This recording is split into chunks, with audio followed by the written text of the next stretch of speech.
हिंद साथियों, कैसे हैं? आशा करते हैं आप लोग स्वस्थ होंगे और आपकी तैयारी बेहतर चल रही होगी। साथियों, रेलवे की अगर बात की जाए तो लगभग जो है सारी वैकेंसियां अपने कैलेंडर के मुताबिक सही समय पे सारी वैकेंसियां निकाल रहा है। ऐसे में 6565 नई वैकेंसी क्या है, कैसे इसमें सिलेक्शन होने वाला है आपका, हम सब कुछ समझते हैं इस वीडियो में। एक बार फिर से आप सभी साथियों का लर्निंग विद जेएस की इस ऑफिशियल यूट्यूब चैनल पे बहुत बहुत स्वागत है।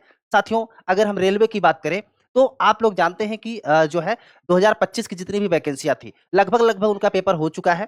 अब बात करें हम 2026 की, तो 2026 में जो वैकेंसी आप देख पा रहे होंगे जिसका नोटिस आउट हो चुका है 6565 वैकेंसी का, अभी नोटिफिकेशन पूरा नहीं आया है लेकिन नोटिस में इतनी वैकेंसियां हैं। अब आप लोग सोच रहे होंगे कि ये 6565 बंपर वैकेंसी कहां से है, तो साथियों सबसे पहले तो मैं आपको बता दूं ये टेक्नीशियल वैकेंसी है और ये 6565 आप देख रहे हैं। लेकिन एक बात आप समझिएगा, अगर वैकेंसी 5 साल में आए, है ना, 5 साल में 20,000 वैकेंसी आए और हर साल में 5,000, 6,000, 7,000 वैकेंसी आए तो क्या बात है। तो अब आप 2024 से देख रहे हैं कि लगातार वैकेंसी देखने को मिल रही है। अगर हम बात करें यहाँ पे टेक्नीशियन की ही, तो आप 2024 की हम बात कर लें तो 2024 में साथी आप जानते हैं कि 14,298 पदों पे भर्ती आई थी और ये वैकेंसी पूरी तरीके से कंप्लीट हो गई और यहाँ पे जो लोग यहाँ पे जिनको जॉब मिली है उनकी सैलरी भी आ रही है 2024 की वैकेंसी। अगर हम टेक्नीशियन में 2025 की बात करें तो 2025 में साथी आप 2025 में जानते हैं कि 6,055 पदों के लिए वैकेंसी आई थी और इसका भी लगभग प्रोसेस पे चला है। 2025 की वैकेंसी की बात कर रहा हूं, 2024 में तो फाइनल है, लोगों के पास सैलरी भी आ रही है और 2025 की जो है ये प्रोसेस में चल रहा है। तो ऐसे में अगर वैकेंसी हर साल आ रही है ना, तो बहुत अच्छी बात है, तो ये समझना जरूरी है। अब अगर हम बात कर लेते हैं 6,6565 जो वैकेंसी टेक्नीशियन की है, इसमें आपको आवेदन कैसे करना है, कब से करना है ना, कहां पे कितनी पोस्टें हैं। सबसे पहले अगर बात कर ले तो ये जो वैकेंसी है साथी ये टेक्नीशियन की है, यहाँ पे ग्रेड फर्स्ट और ग्रेड थर्ड की ये वैकेंसी है, ध्यान दीजिएगा। यहाँ पे नौकरी के स्थान की बात कर ले तो पूरे भारत में ये वैकेंसी है ना, पूरे भारत की है। अब हम बात करते हैं योग्यता की, इसमें कौन कौन फॉर्म भर सकता है साथी। तो यहाँ पे अगर बात करें फॉर्म भरने की, तो फॉर्म भरने की बात कर ले साथी, तो यहाँ पे जो ग्रेड थर्ड की वैकेंसी है, यहाँ पे 10वीं और आईटीआई, ध्यान दीजिएगा, 10वीं है आपके पास और आईटीआई है, तब आप इस फॉर्म को भर सकते हैं। वहीं पे ग्रेड फर्स्ट की बात करें तो यहाँ पे डिप्लोमा है अगर आपके पास कोई इंजीनियरिंग, तब आप इस फॉर्म को भर सकते हैं। अब अगर हम बात कर ले यहाँ पे आयु की, एज की, तो एज यहाँ पे 18 से 30 वर्ष और 33 वर्ष। अब यहाँ पे आरक्षण अलग अलग मिलने वाला है, आइए थोड़ा सा हम इसको डिटेल में समझते हैं। तो डिटेल में अगर समझे साथी, यहाँ पे तो ग्रेड थर्ड के लिए अगर बात की जाए तो 10वीं पास है, साथ में आईटीआई, एनसीवीटी और साथ में एससीवीटी, यानी अगर आप केंद्र से आप आईटीआई किए हैं या फिर राज्य वाली आपके पास आईटीआई है, दोनों इस फॉर्म को भर सकते हैं। इसके अलावा ग्रेड फर्स्ट की बात करें तो यहाँ पे डिप्लोमा होना चाहिए इंजीनियरिंग का जो है, तब आप जाकर के इस फॉर्म को भर सकते हैं। अब एज की बात कर ले हम, तो एज साथी आप जानते हैं 18 वर्ष है यहाँ पे न्यूनतम एज, और अधिकतम की बात करें, अब देखिए ग्रेड थर्ड और ग्रेड फर्स्ट में अलग अलग है। ग्रेड थर्ड की बात करें तो 30 साल है यहाँ पे, है ना, और ग्रेड फर्स्ट की 33 साल है यहाँ पे।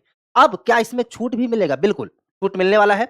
अगर आप ओबीसी से है तो 3 वर्ष की, और एससी एसटी के हैं तो फिर 5 वर्ष की छूट मिलने वाली है साथी, है ना। तो ये उम्मीद है आप समझ गए होंगे एज क्या होनी चाहिए और इस फॉर्म को भरने के लिए क्या योग्यता आपके पास होनी चाहिए। साथियों, कोई भी वैकेंसी है, आप कोई भी तैयारी कर रहे हैं, आपको पहले से प्रिपेयर होना पड़ता है। एलपी ने यहाँ पे अगर रेलवे की बात की जाए तो एलपी भी अपना जो है वैकेंसी निकाल चुके हैं, मई में उसका फॉर्म भरा जाएगा। आपके सामने एक और वैकेंसी है, तो आपको तैयारी में अभी से लग जाना है साथियों। कैसे आपका सिलेक्शन होगा अभी हम ये भी समझेंगे। तो ये तो हो गई बात इसकी। आगे अगर इसमें हम बात करें साथी, तो यहाँ पे एग्जाम पैटर्न की, जो नए साथी हैं, जो लोग दे रहे हैं एग्जाम, उनको तो पता है, जो पहली बार फॉर्म भरेंगे उनके लिए हम बताना चाहेंगे एग्जाम पैटर्न की साथी। तो एग्जाम पैटर्न यहाँ पे कुल 100 प्रश्न आएंगे, जहां पे 90 मिनट टाइम मिलने वाला है और निगेटिव मार्किंग बिल्कुल 1/3 यहाँ पे निगेटिव मार्किंग है।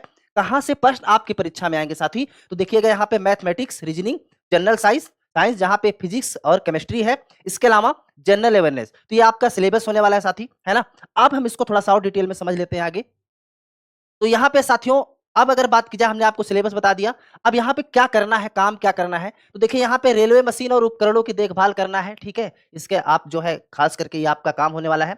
अब आपके पास क्या क्या डॉक्यूमेंट होना चाहिए, ठीक है। अभी फॉर्म आप मान के चलिए बहुत जल्दी इसका फॉर्म भी देखने को मिल जाएगा, लेकिन उससे पहले क्या क्या आपके पास डॉक्यूमेंट होना चाहिए आपके पास, ये जरूरी हो जाता है। तो साथियों, 10वीं की मार्कशीट, आईटीआई डिप्लोमा, जैसे बहुत से लोग आईटीआई डिप्लोमा कर लिए होंगे, उनके पास सर्टिफिकेट नहीं है, मार्कशीट अभी नहीं आई होगी, तो आप लोग अपनी मार्कशीट अपने पास रख लीजिए। या फिर ओबीसी, एससी या एसटी आप प्रमाण पत्र आप नहीं है आपके पास, तो उसको आप अभी से बनवा लीजिए, बनवा करके रख लीजिए। निवास प्रमाण पत्र बनवा लीजिए, आधार कार्ड, फोटो, सिग्नेचर, तो ये डॉक्यूमेंट्स है ना, जो आपको फॉर्म भरने में लगेंगे साथी, ये जरूरी डॉक्यूमेंट्स है। आगे अगर इसमें बात की जाए, अब तैयारी कैसे करें, देखिए कोई भी तैयारी हो, कोई भी परीक्षा हो, है ना, उसके लिए आपको मेहनत करना ही पड़ता है। आपको 2-3 घंटे सुबह, 2-3 घंटे शाम इतना पढ़ना है और अभी से आप मान के चलिएगा कि एनसीईआरटी खास करके साइंस की पढ़ी, क्योंकि साइंस में बहुत बड़ा रोल हो जाता है यहाँ पे, ठीक है? तो साइंस की एनसीईआरटी आपको पढ़ना है। इसके अलावा 2025 की हो गई, 2024 की हो गई, या इसके पहले भी जो पेपर हुए हैं, ठीक है, टेक्नीशियन के, उसमें पेपर किस में जो है किस तरीके से प्रश्न आए हैं, इसको आप प्रीवियस ईयर का जब पेपर सॉल्व करेंगे तो आपको एक आइडिया लग जाएगा कि इसका एग्जाम पैटर्न कैसे होने वाला है साथी। तो ये चीज आप कर लीजिए। इसके अलावा वीकली मॉक टेस्ट दे। तो अभी सबसे पहला काम, अगर आप नए हैं, ठीक है, अभी से शुरुआत कर रहे हैं पढ़ाई की, तो आप सबसे पहले एक बार थ्योरी कवर कर लीजिए, जो हमने सिलेबस बताया, मैथ, रीजनिंग, जीके जीएस है, यानी कि जनरल अवेयरनेस है, साइंस है आपकी। फिर आपको क्या करना है, प्रीवियस ईयर के जो क्वेश्चन है पहले आए हुए हैं उसको पढ़ लेना है। टेस्ट आपको वीकली देना है। तो इस तरीके से आपका सिलेक्शन हो जाएगा निश्चित तौर पे साथियों। तो ये वैकेंसी थी जो है रेलवे की तरफ से, जल्द ही इसका आपको नोटिफिकेशन मिल जाएगा साथियों। यह वीडियो बनाने का मेरा उद्देश्य एक ही था कि आप लोग जो लगातार कहते हैं कि भाई वैकेंसी नहीं आ रही है, या तो अब कम से कम रेलवे, है ना, 2024 के बाद आप देख रहे हैं लगातार रेलवे जो है भर्ती पे भर्ती निकाले जा रहा है साथियों। तो ऐसे में अभी से आप लग जाइए साथियों। आप यहाँ तक आप आए हैं हमारे चैनल पे, नए हैं, तो ऐसी ही जानकारी आपको हमेशा मिलने वाले साथियों। एक बार चैनल पे जाके सब्सक्राइब कर लीजिए। वीडियो पसंद आया हो तो लाइक करिए, शेयर करिए अपने दोस्तों में। बहुत जल्द नेक्स्ट वीडियो में मिलते हैं, तब तक के लिए आप सभी साथियों का बहुत बहुत धन्यवाद। जय हिंद।